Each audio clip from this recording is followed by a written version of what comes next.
Inshuti bakundwa, bakunzi ba Femi TV mwese muduteze ugutwi, ndabaramukije amahoro y'Imana umwe wese aho aherereye.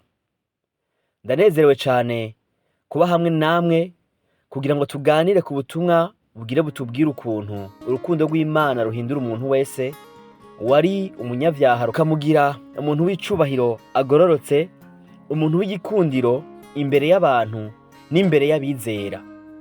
Kaze tubane, harimo vyinshi bidufasha gutahura ukuntu buri wese Imana imukunze kandi mufitiye vyinshi. Hari benshi bumva ko Imana yabibagiye, abandi bakumva ko ivyaha vyabo bikomeye cane ku buryo batoshobora kubabarirwa bivanye n'ivyo bakoze. Ariko humura, nzanywe no kukubwira uyu munsi yuko urukundo rw'Imana rutagira imipaka, ntirugira iherezo, kandi rufise ubushobozi bwo guhindura ubuzima bwawe bwose. Ijambo ry'Imana rivuga mu Bikorinto ba kabiri igice ca 5 umurongo wa 17 ngo, nuko rero umuntu wese iyo ari muri Kristo Yesu aba ari caremwe gisha, ivya kera biba bihise, vyose biba bicitse bisha. Reka turabire hamwe amapoint 5 tugiye kuvugana ko adufasha gutahura ivy'uru rukundo tuvuga. Point ya mbere, urukundo rw'Imana ntirugira imipaka.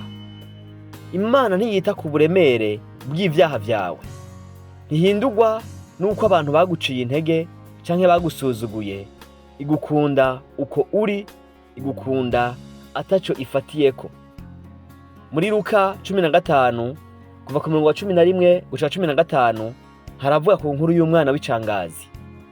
Yari yaramaze gutakaza vyose, ariko se ntiyigeze amuburira urukundo mu mutima. Igihe yagaruka, yaramwakiriye, amwambika imyambaro myiza, amugarura mu rugo. Uru rukundo ntirugira aho ruhera. Igihe cyose umuntu yisubiyeko, Imana iramwakira, ni nyembabazi. Point ya kabiri ivuga urukundo rw'Imana ruhindura umuntu imbere mu mutima. Urukundo rw'Imana si ikintu cyo hanze gusa kubigaragara, ahubwo rwinjira ibyina mu mutima, rukahakura ubukene bwose, ivyaha byose, rukahazana amahoro, umuco, indirimbo n'ivyizigiro.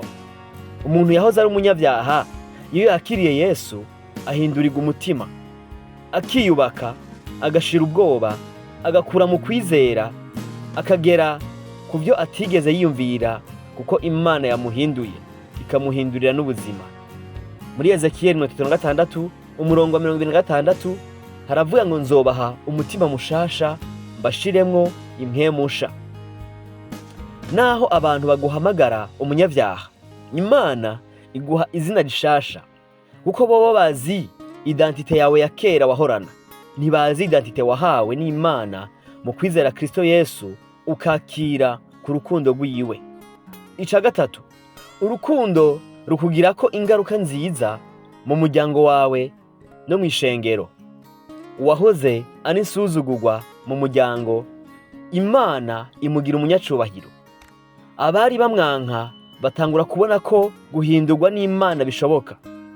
Mu muryango w'abizera, umuntu ahinduka icemezo kizima, agasubiza icubahiro ku Mana.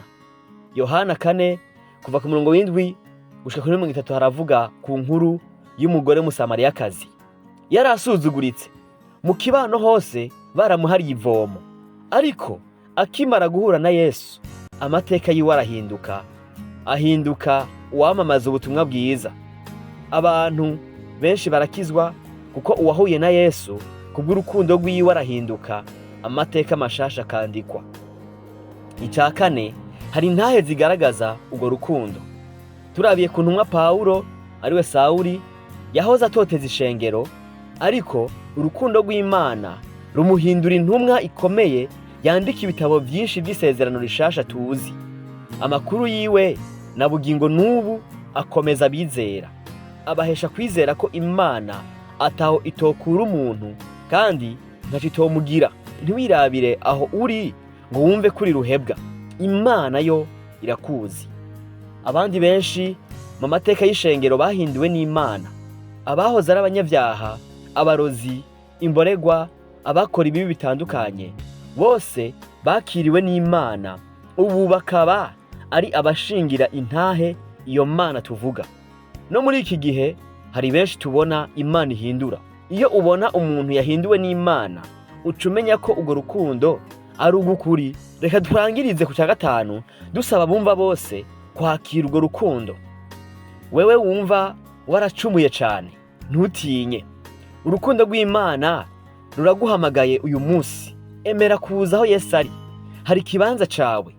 Ntaco wakoze atoharira, kandi ntaho waroye atogukura. Biragusaba gusa kumvira ijwi ryiwe, ukemera akaguhindura, kuko uri muba yatangiye ubuzima bwiwe ku musaraba kubw'urwo rukundo. Ntibihutire kumva ko wahakanye amahirwe yose. Imana yacakurindiriye. Ni umunyabuntu bwinshi, agirira imbabazi abaza bamusanga bose. Yohana 3:16 haravuga ngo, kuko urukundo Imana yakunze abari mu isi ariko rwatumye itanga umwana wayo w'ikinege, ngo umwizera wese ntazapfe rubi, ariko ahabwe ubugingo budashira. Nawe urimwo. Uyu munsi niwo munsi wo gufata ingingo yo kwakira urwo rukundo, kugira ngo nawe ubicare mu gishasha. Nshuti namwe bagenzi, umuryango wa Femi TV, ndashaka gusozera mbabwira ko ata kintu kinini kibaho kurusha urukundo rw'Imana. Iyo wayiyeguriye, iguhindurira umutima, iguhindurira ubuzima, iguhindurira izina, iguhindurira na kazoza kawe. Wibuke ko uwari umunyavyaha akomeye ashobora guhinduka umuntu w'icubahiro, agororotse, w'igikundiro imbere y'abantu n'ishengero, bitewe n'uko Imana imugiriye ubuntu ikamuhindura. Ndagusaba uyu munsi ufate ingingo yo kwakira Yesu Kristo mu buzima bwawe. Hari abavyumva kenshi bakabifata ibisanzwe, ariko ubifashe nk'ibidasanzwe bikamucikira intango nziza y'ubuzima bushasha, kandi akabona ko urukundo rwiwe ruhindura ubuzima bwiwe. Murakoze cyane mwese mwumvirije iyi podcast. Ntimwibagire gusangiza iri jambo n'abandi, gufyonda like no kwiyandikisha subscribe kuri Femi TV ku batarabikora, kugira ngo tugume dusangira ubutumwa bwiza. Imana ibahezagire. À très bientôt.